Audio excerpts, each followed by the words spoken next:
اگر ہسٹوریکلی دیکھیں تو عمران خان نے جب بھی ایم این اے بنا اس نے استعفیٰ دیا.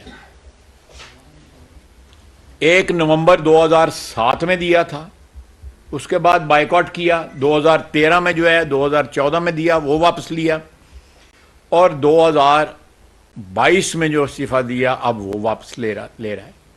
7 8 الیکشن لڑ رہا ہے. اس کے ہواری کہتے ہیں کہ 35 سیٹوں پہ الیکشن لڑے گا.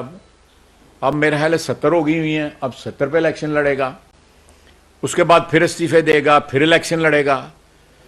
تو میرا خیال ہے کہ یہ ذہنی توازن جو ہے اس کا خراب ہو چکا ہوا ہے.